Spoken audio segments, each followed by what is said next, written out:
मैं जयप्रकाश, प्रशिक्षित स्नातक शिक्षक हिंदी, केंद्रीय विद्यालय क्रमांक 2, वायुसेना जोधपुर, आप सभी के सामने कविवर सर्वेश्वर दयाल सक्सेना जी की बेहद सुंदर कविता शाम एक किसान लेकर प्रस्तुत हुआ हूँ। यह आपकी पाठ्यपुस्तिका वसंत का 8वां अध्याय है। आज हम क्रमशः कवि परिचय, कविता परिचय, भावार्थ, सहस्वरवाचन, काठिन्य निवारण आदि पर संक्षिप्त एवं सारगर्भित चर्चा करेंगे। सर्वप्रथम हम चलते हैं कविवर सर्वेश्वर दयाल सक्सेना जी के परिचय की ओर।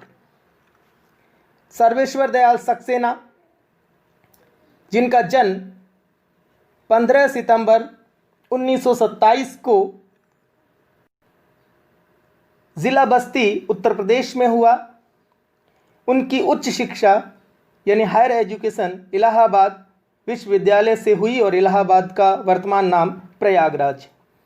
वे अध्यापक, आकाशवाणी में सहायक प्रोड्यूसर, दिनमान और पराग जो पत्रिकाएं थी उनमें क्रमशः उप संपादक एवं संपादक रहे। सन 1983 में उनका आकस्मिक निधन हो गया। कहा जाता है कि सर्वेश्वर केवल कवि ही नहीं थे बल्कि बहुमुखी प्रतिभा के साहित्यकार थे। अर्थात वे कवि, कहानीकार, उपन्यासकार, निबंधकार एवं नाटककार थे।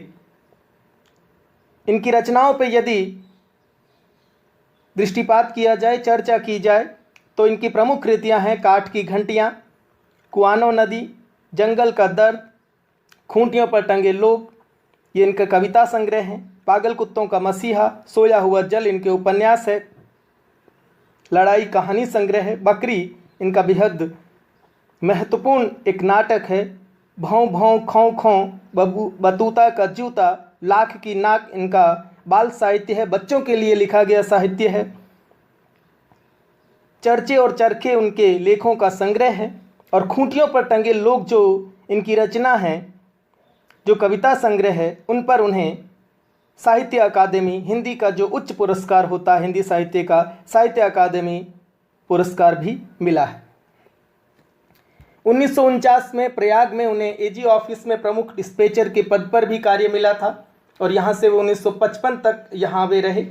उसके बाद ऑल इंडिया रेडियो में सहायक संपादक रहे हिंदी समाचार विभाग में। और सन 1960 के बाद वे दिल्ली से लखनऊ रेडियो स्टेशन आ गए। 1964 में लखनऊ रेडियो की नौकरी के बाद वे कुछ समय भोपाल रेडियो में भी कार्यरत रहे। और जैसा कि मैंने पहले बताया, 23 सितंबर 1983 को नई दिल्ली में उनका स्वर्गवास हो गया, देहावसान हो गया। वो इस दुनिया से विदा ले गए, रुखसत हो गए। तो ये था इनका संक्षिप्त परिचय। उनकी प्रमुख कृतियां जैसा आप देख पा रहे हैं, मैंने उस पर चर्चा की। तीसरा सप्तक, काठ की घंटियां, बांस का पुल, एक सूनी नाव, गर्म हवाएं, ये इनके प्रमुख काव्य हैं। कथा साहित्य, पागल कुत्तों का मसीहा, सोया हुआ जल, उड़े हुए रंग और कच्ची सड़क, ये इनका कथा साहित्य है, यानी कहानी, उपन्यास, नाटक, जैसा मैंने बताया ये उनका रचना संसार रहा। आगे बढ़ते हैं और चलते हैं इनकी बेहद सुंदर कविता शाम एक किसान। शाम एक किसान। शाम एक किसान द्वारा सर्वेश्वर दयाल सक्सेना। आकाश का साफा बांधकर सूरज की चिलम खींचता बैठा है पहाड़। आकाश का साफा बांधकर सूरज की चिलम खींचता बैठा है पहाड़। घुटनों पर पड़ी है नदी चादर सी। घुटनों पर पड़ी है नदी चादर सी, पास ही दहक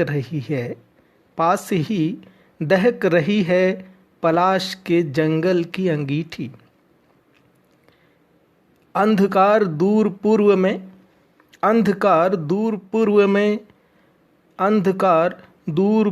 में सिमटा बैठा है भेड़ों के गल्ले सा। अंधकार दूर पूर्व में सिमटा बैठा है भेड़ों के गले सा, अचानक बोला मोर। अचानक बोला मोर, जैसे किसी ने आवाज़ दी, सुनते हो। अचानक बोला मोर, जैसे किसी ने आवाज़ दी, सुनते हो। चिलम औंधी, धुआं उठा, सूरज डूबा, अंधेरा छा गया। आकाश का साफा बांधकर सूरज की चिलम खींचता बैठा है पहाड़। आकाश का साफा बांधकर हो, आकाश का साफा बांधकर सूरज की चिलम खींचता बैठा है पहाड़, बैठा है पहाड़। आकाश का साफा बांधकर सूरज की चिलम खींचता बैठा है पहाड़, बैठा है पहाड़। घुटनों पर पड़ी है नदी चादर सी, नदी चादर सी। आकाश का साफा बांधकर सूरज की चिलम खींचता बैठा है पहाड़, बैठा है पहाड़। घुटनों पर पड़ी है नदी चादर सी, नदी चादर सी। पास ही दहक रही है, पास ही दहक रही है पलाश के जंगल की अंगीठी। पास ही दहक रही है पलाश के जंगल की अंगीठी। घुटनों पर पड़ी है नदी चादर सी, अंधकार दूर पूर्व में हो। अंधकार, अंधकार, अंधकार दूर पूर्व में सिमटा बैठा है भेड़ों के गले सा। अंधकार दूर पूर्व में सिमटा बैठा है भेड़ों के गले सा। आकाश का साफा बांध कर सूरज की चिलम खींचता बैठा है पहाड़, बैठा है पहाड़। अचानक बोला मोर, अचानक बोला मोर, अचानक बोला मोर, जैसे किसी ने आवाज दी, सुनते हो। अचानक बोला मोर, जैसे किसी ने आवाज दी, सुनते हो, अज सुनते हो, सुनते हो। चिलमौंधी, चिलमौंधी धुआं उठा, सूरज डूबा, अंधेरा छा गया। चिलमौंधी धुआं उठा, सूरज डूबा, अंधेरा छा गया। अचानक बोला मोर, जैसे किसी ने आवाज दी, अज सुनते हो, सुनते हो। चिलमौंधी धुआं उठा, सूरज डूबा, अंधेरा छा गया। आकाश का साफा बांध कर सूरज की चिलम खींचता बैठा है पहाड़। धुआं उठा, सूरज डूबा, अंधेरा छा गया, अंधेरा छा गया। शाम एक किसान कविता पर चर्चा करने से पूर्व मैं इस कविता के बारे में आपको बता देना चाहता हूँ कि आखिर इस कविता में है क्या। जाड़े का समय है, सर्दी का समय है और कवि को एक प्राकृतिक दृश्य दूर से कुछ इस प्रकार लगता है। वहाँ पहाड़ भी है, वहाँ उसके ऊपर आकाश छाया हुआ है, बादल भी हैं, पास में दूर पलाश के वृक्ष भी हैं, वहाँ पर सुंदर लाल लाल पुष्प खिले हुए हैं। अंधेरा शाम का समय है, अंधकार भी उनको पूर्व दिशा में दिख रहा है, नदी भी बह रही है, सूर्य डूब रहा है।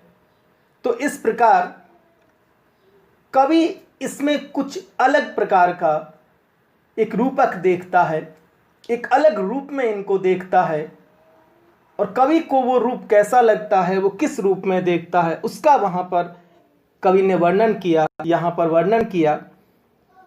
और इतना सुंदर वर्णन किया कि यदि आपने कभी किसान का जीवन जिया है या फिर एक कृषक परिवार से आप संबंध रखते हैं, किसान के परिवार से यदि आप संबंध रखते हैं, तो मैं मानता हूँ ये जो चित्र है आपके सामने जीवंत हो उठेगा, आपके सामने एक घटना के रूप में घटित होगा और बेहद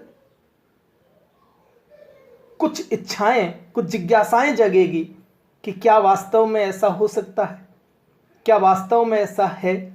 तो उसके अंदर का जो गूढ़ दर्द है, जो गूढ़ कह सकते हैं, छिपा हुआ जो संदेश है, उसे आज समझ पाएंगे। और एक किसान, एक कृषक, उसकी पूरी जीवनी, उसका पूरा जीवन, उसका पूरा दर्द, उसकी पूरी संवेदना, उसका पूरा दुख, उसका पूरा सुख, उसकी पूरी जिंदगी इस कविता में आ गई है।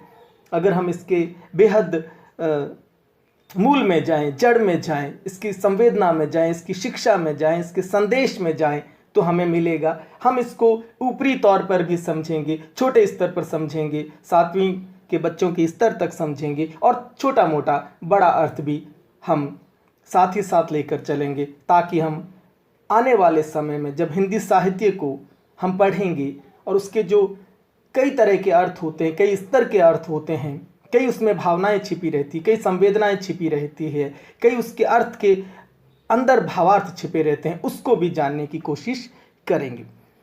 इससे पहले कि हम इस कविता के भावार्थ की तरफ जाएं, आइए इस कविता का सस्वर वाचन करते हैं।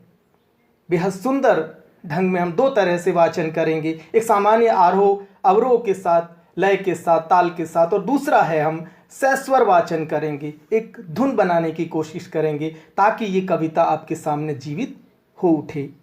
तो सुनिए इस कविता का सस्वर वाचन और उसका आनंद लीजिए। तत्पश्चात हम पुनः मिलते हैं और इसका भावार्थ करते हैं कि कविता में क्या दर्द छिपा है, क्या भाव छिपा हुआ है, इसकी व्यंजना क्या है, इसकी शिक्षा क्या है, इसके अंदर कौन सा अर्थ छिपा हुआ है।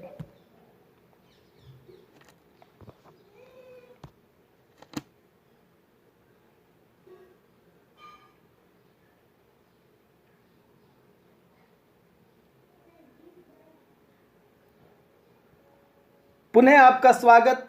तो आपने ये बेहद सुंदर सस्वर वाचन सुना कविता का, और उस कविता के बिंब भी देखे, इमेज भी देखे, चित्र भी देखे जो पाठ्यपुस्तक में भी दिए हुए हैं।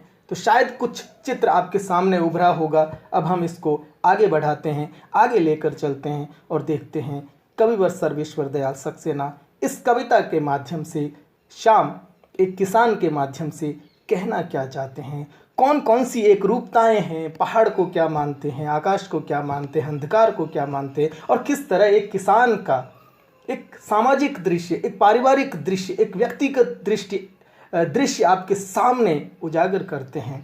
उसे समझने की कोशिश कीजिएगा, सुंदर रूप में समझने की कोशिश कीजिएगा, एक बिल्कुल सरल रूप में समझने की कोशिश कीजिएगा, और उस किसान की, उस कृषक की कुछ घटनाएं, कुछ उसका दर्द, कुछ उसके मन की बातों को आप उसके साथ जोड़ने की कोशिश कीजिएगा।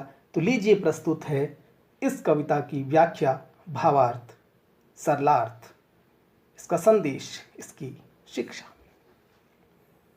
आकाश का साफा बांधकर सूरज की चिलम खींचता बैठा है पहाड़। आकाश का साफा बांधकर सूरज की चिलम खींचता बैठा है पहाड़।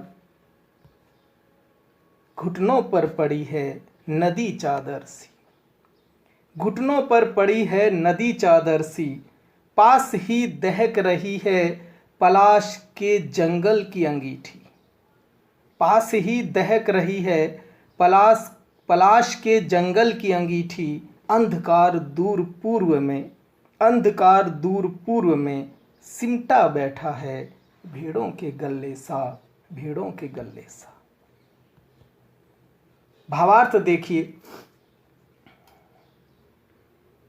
कवि सर्दी की शाम के सुंदर प्राकृतिक दृश्य का किसान के रूप में चित्रण करता है। वो जो पहाड़ है वो एक कृषक के रूप में, एक किसान के रूप में प्रतीत होता है, किसान के रूप में दिखता है। और कवि कहता है पहाड़ ऐसा दिख रहा है जैसे कोई बैठा हुआ किसान हो, और उसके ऊपर जो आकाश है वो ऐसा लग रहा है जैसे उसके सिर पर बंधी हुई एक पगड़ी हो। आकाश ऐसा लग रहा है जैसे वह किसान के सिर पर साफे के रूप में बंधा हुआ हो, एक पगड़ी के रूप में बंधा हुआ। किसान आकाश रूपी साफे को बांध कर बैठा है, ऐसा लग रहा है। सच में पहाड़ सी स्थिति है उस समय जब शाम के समय किसान थका मांदा घर पर आता है और वो घुटनों को सिकोड़ कर बैठ जाता है।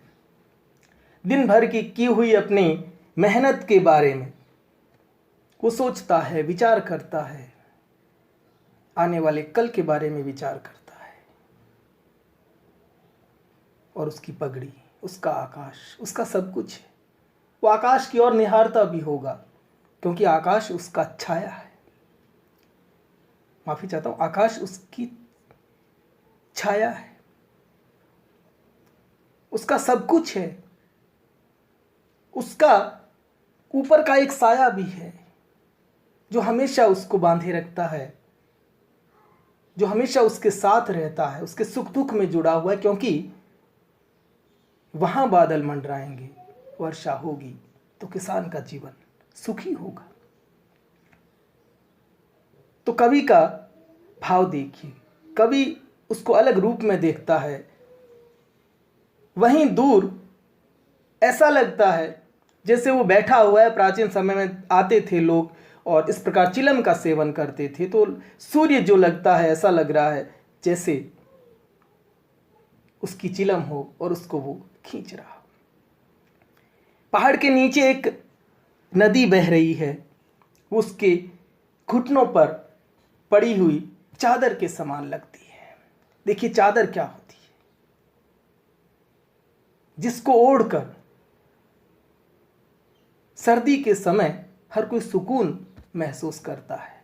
तो वो नदी है, वो बह रही है, तो वो एक जल की वाहिका है और उस जल से किसान को सब कुछ प्राप्त होता है।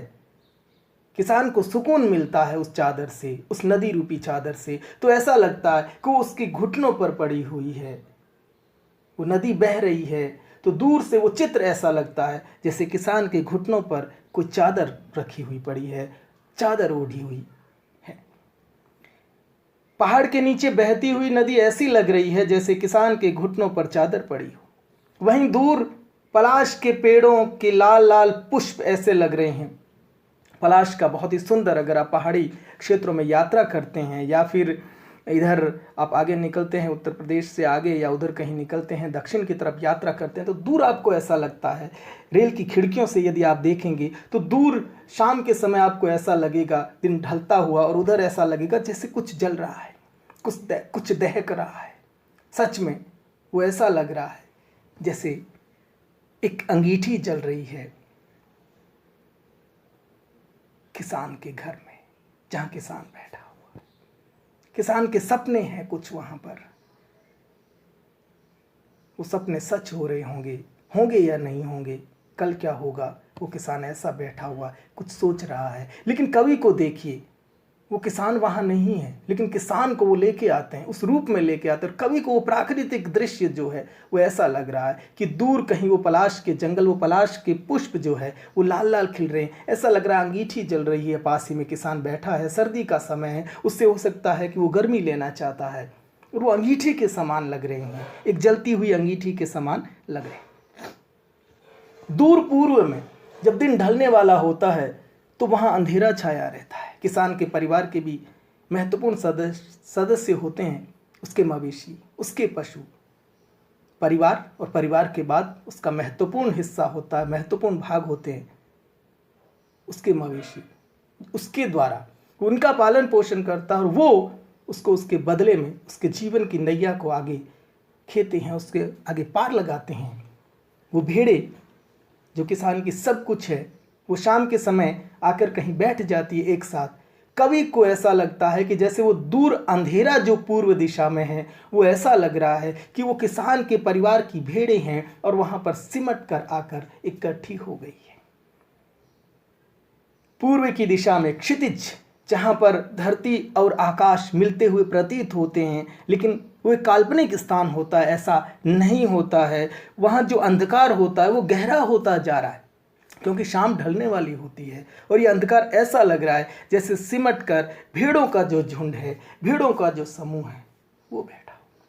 कितना सुंदर दृश्य। कवि पुनः देखिए, पुनः विचार कीजिए, आकाश का साफा बांध कर बैठा है पहाड़। तो पहाड़, उसका साफा आकाश, उसका सब कुछ, साफा पगड़ी, उसकी इज्जत सम्मान सब कुछ उस आकाश के हाथ में है साहब। वो इंद्र देवता, वो आकाश, वो जब उसके ऊपर अपना साया रखते हैं, अपना आशीर्वाद रखते हैं, तो उसका जीवन चलता है। तो साफा पगड़ी, उसका मान सम्मान इज्जत सब कुछ उस किसान का जो होता है वो आकाश होता है। वहाँ बादल मंडराते हैं जब बरसात होती है। इसको देखिए, अन्य अर्थ में देखिए, आप एक कृषक के जीवन के रूप में देखिए। जाड़े की शाम है साहब, शाम के समय वो आकर बैठता है तो उसकी स्थिति ऐसी होती है। कवि ने उस प्राकृतिक दृश्य में ऐसी संभावनाएं व्यक्त की है, इमेजिनेशन किया है, तो उसको आपने देखा। आगे बढ़ते हैं।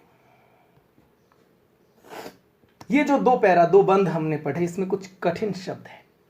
साफा पगड़ी, दहकना, गर्म लाल लपटों के साथ जलना। पलाश, एक तरह के पुष्प, टेसू, सिमटना, इकट्ठा होना। गल्ले, इकट्ठा। और औंधी, उलट जाना। ये औंधी शब्द आगे वाले दो बंध में आएगा, आगे वाले बंध में। आगे बढ़ते हैं। ये स्थिति चल रही होती है, वो किसान बैठा है, शाम का दृश्य देख, सोचिए उसके परिवार का दृश्य। वो घर के बाहर बैठा है, सर्दी है, और उसने अपने पैर जो आगे घुटने हैं, घुटनों तक उसने चादर लपेट रखी है, चादर ओढ़ रखी है, हल्की सर्दी है। वो कुछ सोच रहा है, उसके परिवार के सदस्य भी वहां बैठे हैं। वो सूर्य डूबने वाला है, उसकी हल्की रोशनी जो है, अंतिम जो किरणें हैं वो दिख रही है, वो लालिमा दिख रही है। पलाश के जंगल ऐसा लग रहा है, उसकी अंगीठी जल रही है वहां पर। अचानक बोला मोर, अचानक बोला मोर, जैसे किसी ने आवाज दी, सुनते हो। ध्यान दीजिएगा, यहाँ पर बहुत दर्द है, खुशी भी है कि उस बैठे हुए किसान के कानों में अचानक कुछ आवाज आती है। हो सकता है उसकी पत्नी ने आवाज दी हो, अंदर से उसकी अर्धांगिनी ने आवाज दी हो, गृहिणी ने आवाज दी हो और कहा हो, अजी सुनते हो, किस विचार में बैठे हो, किस विचार में खोए हुए हो, आइए भोजन बनाते हैं, भूल जाइए कल क्या होगा, उस पर विचार मत कीजिए, भूल जाइए हुआ क्या। लेकिन किसान सोचता रहता है। अचानक जब पत्नी की आवाज आती है तो वो जो सारी संवेदनाएं हैं, सारे जो भाव है, किसान जो सोच रहा होता है, वो एक घटना में बदल जाती है। वो जो आसपास में मोर के बोलने से, और आवाज ऐसी लगती है कि अजी सुनते हो, सुनते हो जी। तो ये जब आवाज़ आ जाती है तो ये सारी देखिए, ये दृश्य जो है सारा कैसे घटनाओं में बदल जाता है। और क्या होता देखिए, चिलम औंधी धुआं उठा, सूरज डूबा, अंधेरा छा गया। चिलम औंधी धुआं उठा, सूरज डूबा, अंधेरा छा गया। और हुआ कब देखिए, अचानक बोला मोर, जैसे किसी ने आवाज दी, सुनते हो। और इसी आवाज के साथ चिलम औंधी धुआं उठा, सूरज डूबा, अंधेरा छा गया। भावार्थ देखिए आप। कवि आगे कहता है,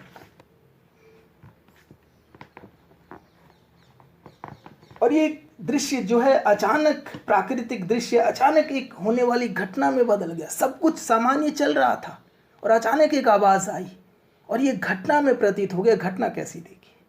कवि कहता है कि सर्दी की शाम में प्रकृति में चारों ओर शांत वातावरण था, शांति व्याप्त थी।